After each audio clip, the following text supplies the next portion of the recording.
Ang Cubao community is the first Third Order community in the Philippines.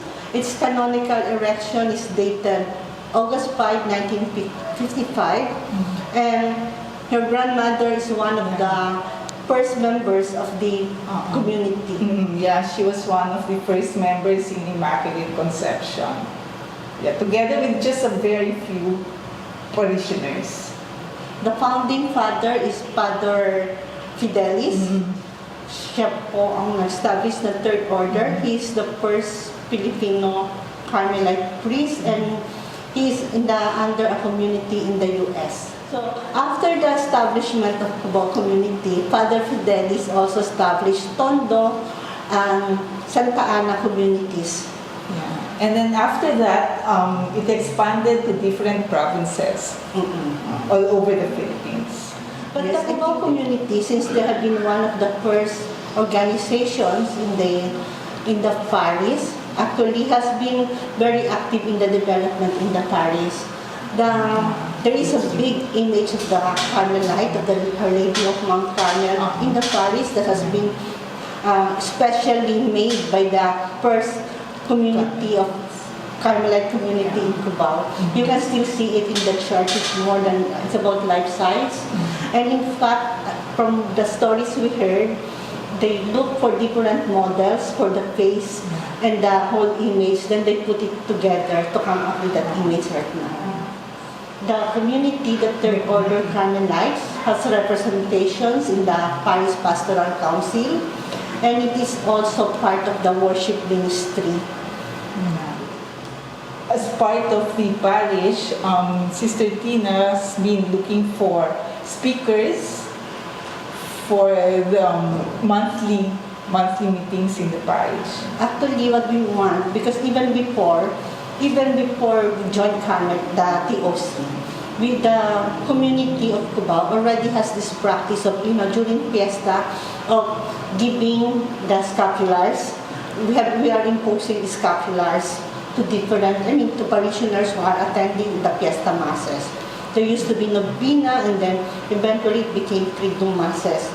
And then during fiestas, we have this imposition of the scapulars. So, but recently, actually, even before they would have lectures. So, but recently in the last few years, we made it something like a practice to invite Carmelite friars from Citus to talk about the scapulars. We had Father Toots. Yeah, we had Father Toots, and Father Toots would talk about the history of the scapular, would explain what the scapular is for. So the awareness of people wearing the scapular is better now. They understand what the scapular is. Because there was this time, that the scapular is being looked at as something like a talisman to protect you from death. But now, with all these talks and with all these things about, campaign, at least people will realize it's not like that. There's a deeper meaning to wearing these scapulars.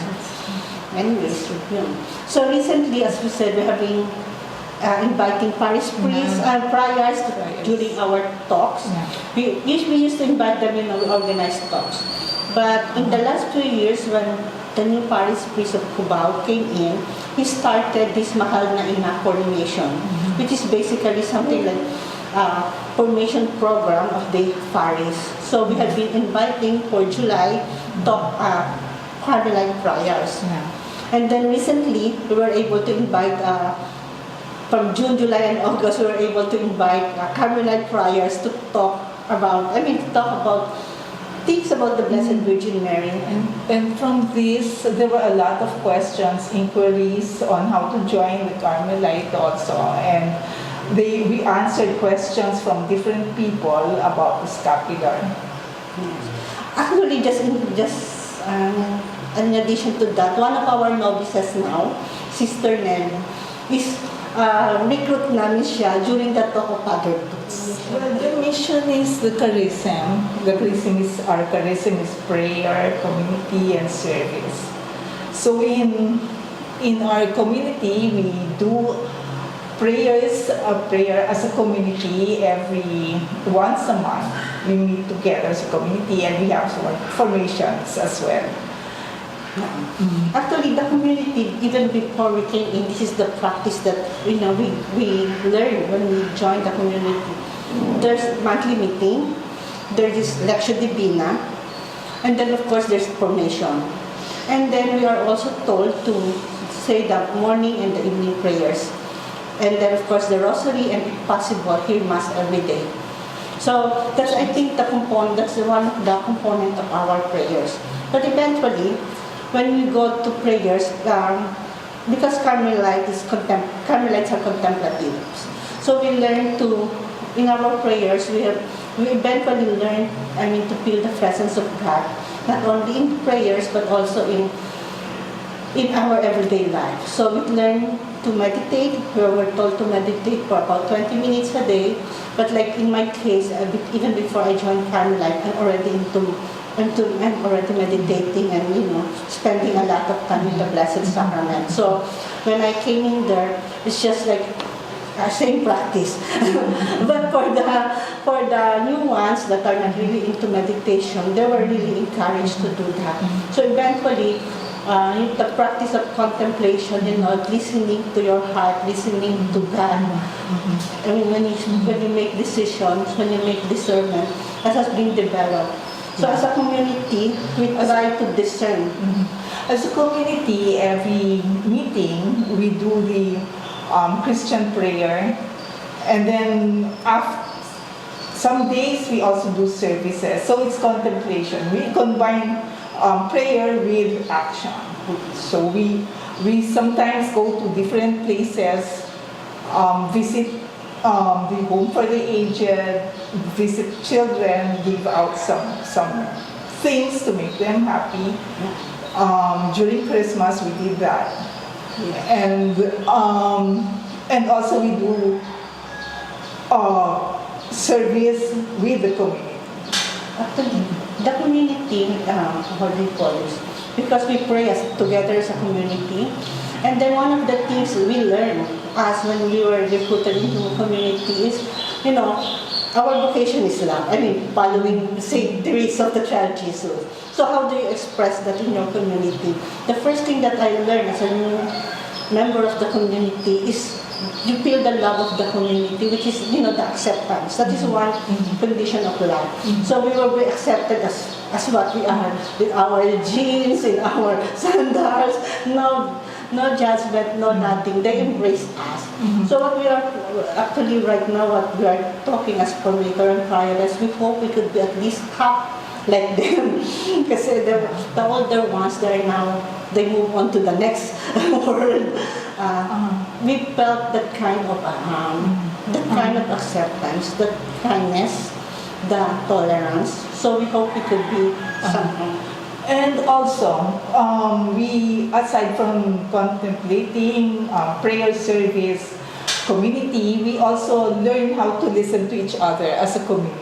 Yes. I think that's what's important, because we don't just impose on rules on people, but we listen as a community and we decide as a community. If you notice the pattern for life, we say that the wisdom does not reside in one person, not in the prioress, but it should be a community. So if we have to make a decision as a community, we usually gather the professed members, and then we make decisions. For that as a community, it's not just one person making the call for everybody. So that's how we come up with our decisions. When we have heated arguments, we have pros and cons, but then eventually,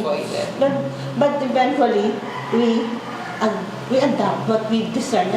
We discuss as a group. We try to see pros and cons, of course, those kind of things, because I think that's one way for a community to stay healthy. We have to accept our differences, respect those differences. We grow as a community like one soul with God. We are one soul, one community with God. Because at the end of the day, kung mayroong i-decision yung community, it's not only for the good of one person, but it's the good of everyone in the community or the one outside us.